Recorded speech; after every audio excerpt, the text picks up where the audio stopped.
Hello everyone. आज की video में हम पावर ट्रांसमिशन, जिसको हिंदी में शक्ति संचालन कहते हैं, इसके बारे में पढ़ेंगे, जो कि आपके आईटीआई में फिटर थ्योरी का काफ़ी इंपॉर्टेंट चैप्टर है। इससे आपके एग्जाम में काफ़ी क्वेश्चन आते हैं। साथ में जो आपके कम्पिटिटिव एग्जाम होते हैं, चाहे वो डीआरडीओ हो, एमपीपीजीसीएल हो, और जितने भी स्टेट एग्जाम हैं, जितने भी एग्जाम होते हैं, काफ़ी इंपॉर्टेंट चैप्टर है। 3 से 4 क्वेश्चन इसके पूछे जाते हैं। तो चलिए पढ़ते हैं इस चैप्टर को। आइए इसका इंट्रोडक्शन देखते हैं। तो हम जानते हैं कि लगभग सभी कारखाने, चाहे बड़े हों या छोटे, उनमें मशीनों का प्रयोग की जाती हैं और उन्हें चलाने के लिए पावर की आवश्यकता होती है। तो जो भी कारखाने होते हैं, वहाँ पर पावर, जो मशीनें होती हैं, उनको चलाने के लिए हमको पावर की आवश्यकता होती है। चाहे कोई भी मशीन हो, कोई भी मशीन के लिए पावर की आवश्यकता होती है। मशीन को प्रारंभिक ऊर्जा विद्युत मोटर या इंजन से मिलती है। इनसे प्राप्त शक्ति को मशीन तक पहुँचाया जाता है। अब कोई मशीन है, मशीन को चलाने के लिए या तो हमारे पास विद्युत मोटर होगी या फिर इंजन होगा, जिसके द्वारा हम मशीन को चलाएंगे। इनसे प्राप्त शक्ति को मशीन तक पहुंचाया जाता है। इसके लिए मोटर या इंजन की शाफ्ट पर एक पुली फिट की जाती है, जिसे प्राइम पुली कहते हैं, या जिसे ड्राइवर पुली भी कहते हैं। इसे ड्राइवर पुली भी कहते हैं। एक पुली मशीन की शाफ्ट या स्पिंडल पर फिट होती है, जिसे ड्रिवन पुली कहते हैं। इन पुलियों को बेल्ट की सहायता से आपस में जोड़ा जाता है, जिससे मोटर या इंजन के चलने पर मशीन शाफ्ट या स्पिंडल घूमना अर्थात चलना शुरू कर देता है।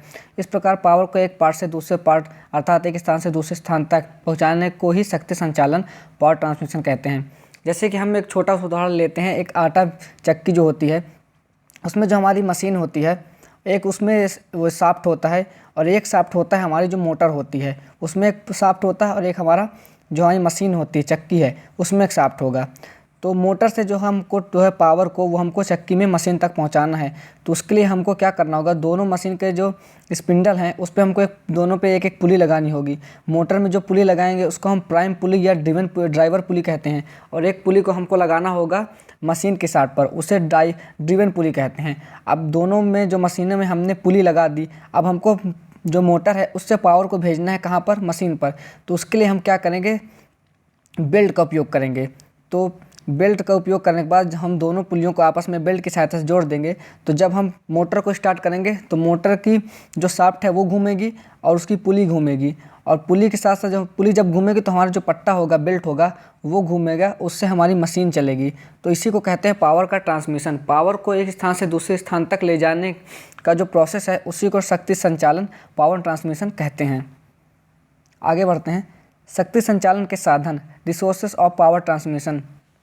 शक्ति को एक स्थान से दूसरे स्थान तक पहुंचाने के लिए निम्नलिखित साधनों का प्रयोग किया जाता है। अब हमारे पास पावर तो है, मोटर है हमारे पास, अब उसको हमको मशीन तक ले जाना है। तो उसको ले जाने के लिए हम ऐसे तो नहीं ले जाएंगे, उसके लिए हमको कोई ना कोई साधन का उपयोग करना होगा। जैसे हमने अभी पढ़ा इंट्रोडक्शन में कि हम दोनों पुलियों को बेल्ट से जोड़ेंगे। तो बेल्ट भी हमारा एक जो है शक्ति संचालन का साधन है। हमको यही आगे पढ़ना है कि शक्ति संचालन किस किस रिसोर्सेज के द्वारा किया जा सकता है। तो बेल्ट के द्वारा, दूसरा है चैन के द्वारा। तो बेल्ट के द्वारा हम पावर का ट्रांसमिशन करते हैं, दूसरा चैन के द्वारा भी हम पावर का ट्रांसमिशन करते हैं। जैसे साइकिल में आपने देखा होगा या बाइक में देखा होगा, चाहे एक चैन होती है और इस जो चैन जो होती है उस पॉकेट पे घूमती है, जिससे हमारा पावर का ट्रांसमिशन होता है। अगला है शाफ्ट या कपलिंग द्वारा, चौथा है गियर द्वारा, पाँचवा है केम द्वारा, छठवां है घर्षण द्वारा, सातवां है रस्से द्वारा, और आठवां है क्लच द्वारा। ये 8 साधन हैं जिनसे हम पावर का ट्रांसमिशन करते हैं। आइए देखते हैं बेल्ट। आइए देखते हैं बेल्ट क्या होता है। तो बेल्ट ड्राइव पावर ट्रांसमिशन की सबसे सामान्य विधि है, जिसमें बेल्ट रबर, चमड़े, कॉटन तथा सिंथेटिक पदार्थों से बनाए जाते हैं। पावर को ट्रांसमिट करने के लिए बेल्ट का प्रयोग किया जाता है। इसमें बेल्ट पुलियों को घर्षण द्वारा चलाती है। इसकी ड्राइवर पुली को ड्रिवन पुली के साथ जोड़ा जाता है। तो यहाँ से बेल्ट से आपको इस प्रकार क्वेश्चन पूछता है कि आपसे मटेरियल पूछ लेगा कि बेल्ट रबर, चमड़े, कॉटन तथा सिंथेटिक पदार्थ से बनाए जाते हैं। तो आपसे क्वेश्चन पूछेगा कि पावर ट्रांसमिशन में जो बेल्ट होती है वो किसकी बनी होती है। तो जो बेल्ट हमारी है वो रबर, चमड़े, कॉटन तथा सिंथेटिक पदार्थों से बनी होती है। ये आप लोग नोट कर लेंगे। इसमें बेल्ट पुलियों को घर्षण द्वारा चलाती है। तो जो हमारी बेल्ट पुली होती है वो बेल्ट को फ्रिक्शन के द्वारा चलाती है। फ्रिक्शन के द्वारा इसमें जो होता है, जो बेल्ट है वो पुलियों पर चलता है। अगर फ्रिक्शन नहीं होगा तो उससे बेल्ट जो है हमारी वो पुली से उतर जाएगी। आगे चलते हैं। बेल्ट ड्राइव से संबंधित शब्दावली निम्न प्रकार हैं। आइए हम देखते हैं बेल्ट ड्राइव से संबंधित कुछ चीज़ें हैं जो कि ये काफ़ी इंपॉर्टेंट हैं। पहला है belt creep, creep of belt. Pulley पर जब बेल्ट घूमता है तो वह ड्राइविंग पुली के संपर्क स्थान पर खींचने तथा ड्रिवन पुली पर छोटा होने का प्रयत्न करता है। बेल्ट किया स्थानीयकृत मूवमेंट इलास्टिक स्ट्रेच खींचना का सीधा परिणाम है, जिसे बेल्ट का क्रीप कहते हैं। जैसे जैसे बेल्ट पर लोड अधिक होगा तो क्रीप भी अधिक होगी। क्रीप बेल्ट के भौतिक लक्षण होने के कारण स्वतः नियंत्रित नहीं की जा सकती है। तो इसमें होता क्या है कि पुली पर जब बेल्ट घूमता है तो वह ड्राइविंग पुली के संपर्क स्थान पर खींचने तथा ड्रिवन पुली पर छोटा होने का प्रयत्न करता है। मतलब जो ड्राइविंग पुली होती है, जैसे जो पुली मोटर में फिट होगी, जैसे ही हमने मोटर चालू करेंगे तो जब वो पुली घूमेगी तो वो वाली जो हमारी पुली होगी जो मोटर के साथ पर लगी होगी, तो वहाँ पे जो हमारा बेल्ट होगा वो वहाँ पर खींचने का प्रयास करेगा, क्योंकि वहीं से पावर जो है ट्रांसमिट हो रही है, वहीं से पावर जो है जनरेट हो रही है। तो उस पुली पर जो हमारी होगी वहाँ पे वो खींचने का प्रयास करेगा, और जो ड्रिवन पुली है पर छोटा होने का प्रयत्न करेगा। तो जो हमारी मशीन के स्पिंडल पर जो पुली लगी होगी वहाँ पे जो बेल्ट होगा वो छोटा होने का प्रयास करेगा, क्योंकि ड्राइविंग पुली के स्थान पर तो खींच रहा है, तो जो ड्रिवन पुली है वहाँ पे वो छोटा होने का प्रयत्न करेगा। बेल्ट किया स्थानीयकृत मूवमेंट इलास्टिक स्ट्रेच का सीधा परिणाम है। तो ये जो है ये हमारा इलास्टिक स्ट्रेच का सीधा परिणाम है। तो इसमें क्वेश्चन इस तरह पूछता है कि जो बेल्ट की क्रीप होती है वो इनमें से किसका उदाहरण है। आपको 4 ऑप्शन दे देगा, तो उसमें क्या है, इलास्टिक स्ट्रेच का सीधा परिणाम है। जैसे जैसे बेल्ट पर लोड अधिक होगा तो क्रीप भी अधिक होगी। जैसे कि हमारा जो बेल्ट है जैसे जैसे उस पर लोड पड़ना अधिक होगा, लोड बढ़ेगा, जैसे कि मोटर जो है हमारी वो ज़्यादा भार को ले ज़्यादा क्या बोलते हैं आरपीएम से चल रही है, या उस पर जो मशीन चल रही है वो ज़्यादा क्या बोलते हैं पावर ले रही है, तो हमारे बेल्ट भी के ऊपर भी जो है लोड अधिक पड़ेगा। तो जैसे जैसे लोड अधिक होगा वैसे वैसे क्रीप भी अधिक होगी, और क्रीप बेल्ट के भौतिक लक्षण होने के कारण स्वतः नियंत्रित नहीं की जा सकती है। तो जो बेल्ट की क्रीप है ये बेल्ट की भौतिक लक्षण है, इसलिए यह स्वतः नियंत्रित नहीं की जा सकती है। तो इसमें क्वेश्चन आपसे पूछ लेगा कि बेल्ट की क्रीप जो है और बेल्ट का कौन सा लक्षण है। ऑप्शन एक है केमिकल, फिजिकल, और 3-4 ऑप्शन देगा। तो कौन सा लक्षण है, हमारा फिजिकल लक्षण है, भौतिक लक्षण है। अगला है हमारा स्लीप ऑफ बेल्ट, बेल्ट की स्लीप। तो देखते हैं, पुली तथा बेल्ट के मध्य होने वाले सरफेस स्पीड का वास्तविक अंतर स्लिप कहलाता है। स्लिप का प्रभाव पुली के अनुपात को कम करके तथा उचित अलाइनमेंट बनाए रखकर कम किया जा सकता है। तो पुली तथा बेल्ट के मध्य होने वाली सरफेस स्पीड का वास्तविक अंतर स्लिप कहलाता है। तो जो पुली और बेल्ट होती है उसके मध्य जो सरफेस स्पीड होती है, उसका वास्तविक अंतर जो है वो हमारा बेल्ट का स्लिप कहलाता है।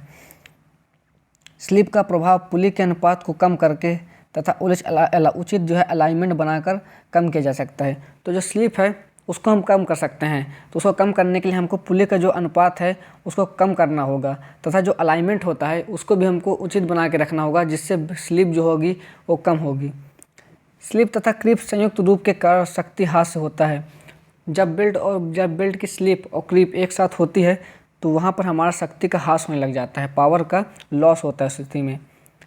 क्योंकि जब बेल्ट की स्लिप और बेल्ट की क्रीप दोनों एक साथ होते हैं, क्रीप भी हो रही है और हमारी स्लिप भी हो रही है, तो जो हमारी पावर होगी वो लॉस होगी। वहाँ पे पावर जनरेट मोटर से होगी ज़्यादा, लेकिन वहाँ पर स्लिप और क्रीप के कारण जो हमारी पावर है वो पावर क्या होगी, वो हमें पावर लॉस होना स्टार्ट हो जाएगी।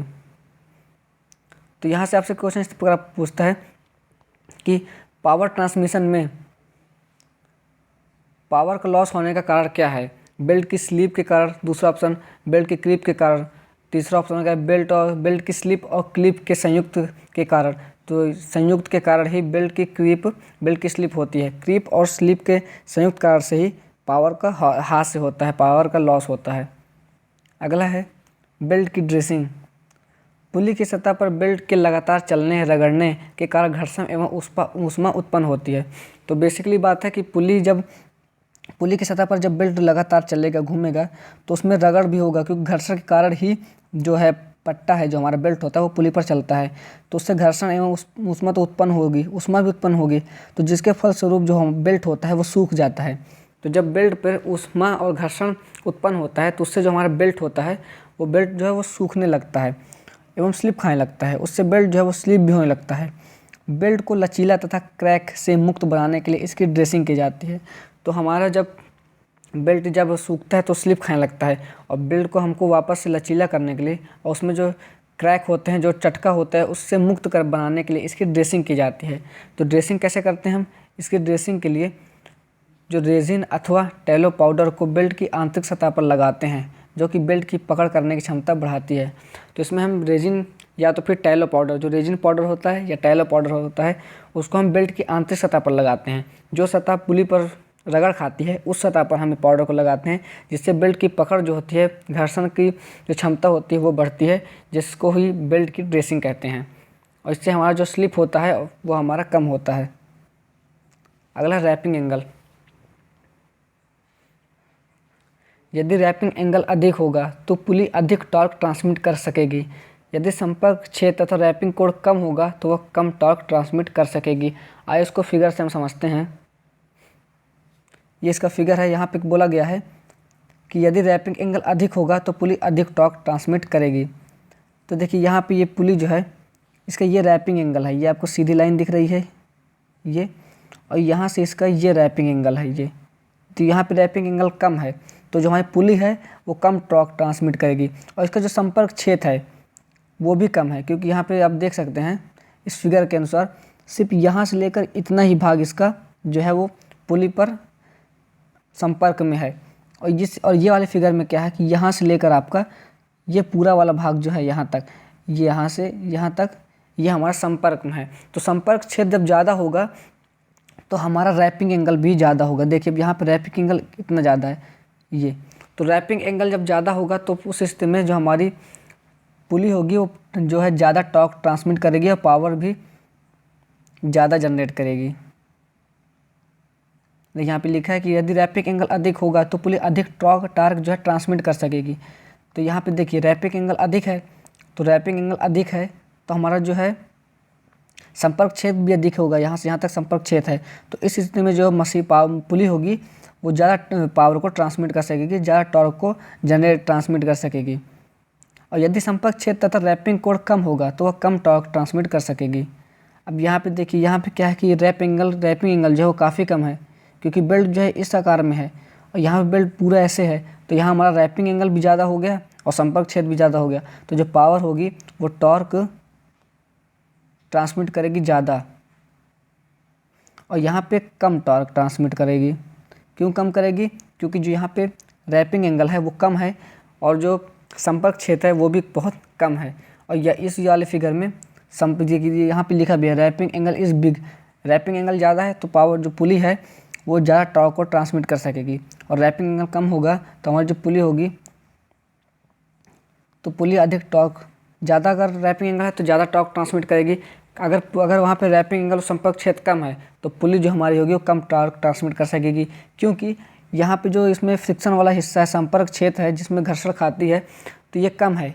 तो कम होने के कारण जो है पुली जो है वो बेल्ट पे ज़्यादा फ्रिक्शन लगा ही नहीं पा रही है, तो टॉर्क जो होगा वो कम ट्रांसमिट होगा। और यहाँ से लेकर यहाँ तक पूरी स्थिति में जो है वो पुली पर बेल्ट जो है लगा है। रैपिंग जो हमारा संपर्क क्षेत्र है वो ज़्यादा है तो हमारी टॉर्क ज़्यादा ट्रांसमिट करेगी। आगे देखते हैं। बेल्ट तथा पुली के मध्य के संपर्क क्षेत्र को जॉकी पुली के द्वारा बढ़ाया जा सकता है, जो रैपिंग कोण को बढ़ाता है। तो देखिए बताया, अगर जो हमारा संपर्क क्षेत्र है, अगर संपर्क क्षेत्र हमारा ज़्यादा होगा तो रैपिंग कोण भी ज़्यादा होगा, रैपिंग एंगल भी ज़्यादा होगा। यहाँ पे आप देख रहे होंगे, यहाँ पे संपर्क क्षेत्र ज़्यादा है तो रैपिंग एंगल भी ज़्यादा है, और रैपिंग एंगल और संपर्क क्षेत्र ज़्यादा है तो टॉर्क ज़्यादा ट्रांसमिट होगा। तो लिखा है बेल्ट तथा पुली के मध्य के संपर्क क्षेत्र को जॉकी पुली के द्वारा बढ़ाया जा सकता है। तो यहाँ पे हम इसको जो संपर्क स्थान है, अब जैसे यहाँ पे है, यहाँ पे अगर हम एक जॉकी पुली लगा देंगे यहाँ पे, तो जो यहाँ पे पट्टा होगा इस तरह चलेगा, तो यहाँ जो होगा पावर जी रैपिंग एंगल बढ़ जाएगा तो टॉर्क ज़्यादा ट्रांसमिट करेगी, जैसे चित्र में दिखाया गया है। अब यहाँ पे पट्टा हमारा यहाँ से ऐसे जाता तो संपर्क क्षेत्र भी कम होता तो रैपिंग एंगल भी कम होता, लेकिन यहाँ से देखिए, यहाँ से ऐसे जाता है, यहाँ से ये देखिए ऐसे जाता। तो यहाँ पे हमने क्या किया, एक जॉकी पुल यहाँ पे लगा दी, जिससे पट्टा जो हो गया हमारा जो बेल्ट हो गया वो ऐसे जा रहा है। तो यहाँ पे संपर्क क्षेत्र भी बढ़ गया, तो हमारा संपर्क क्षेत्र बढ़ने से रैपिंग एंगल भी बढ़ गया, जिससे पावर जो है ज़्यादा ट्रांसमिट कर पाएगी कौन? पुली। तो बेल्ट तथा पुली के मध्य के संपर्क क्षेत्र को जॉकी पुली के द्वारा बढ़ाया जा सकता है, जो रैपिंग कोण को बढ़ाता है तथा उच्च टॉर्क को ट्रांसमिट करता है।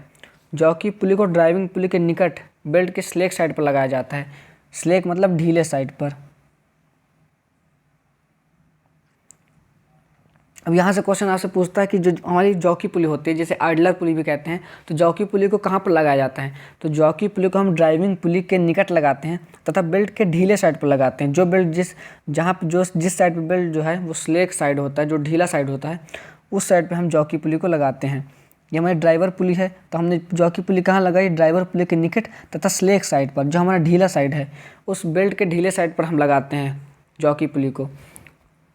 तो यहाँ पे है जॉकी पुली को ड्राइविंग पुली के निकट, ये देखिए यहाँ पे ड्राइविंग पुली है, ड्राइविंग पुली के निकट लगाया गया किसको? जॉकी पुली को, तथा बेल्ट के स्लेक साइड पर, ढीले साइड पर लगाया गया, जिससे क्या हुआ? हमारा संपर्क छेद भी बढ़ गया। संपर्क छेद बढ़ने से रैपिंग एंगल बढ़ गया, और रैपिंग एंगल बढ़ने से हमारी जो पुली होगी वो टॉर्क को ज़्यादा ट्रांसमिट करेगी, जिससे पावर भी ज़्यादा ट्रांसमिट हो सकेगा। तो आशा करते हैं आपको पहला लेक्चर पसंद आया होगा। इसका नेक्स्ट लेक्चर के लिए आज जल्दी नेक्स्ट लेक्चर भी आ जाएगा, और इसी तरह वीडियो पाने के लिए चैनल को सब्सक्राइब करें, और वीडियो अच्छा लगा हो तो वीडियो को लाइक करें। ओके, थैंक यू, जय हिंद।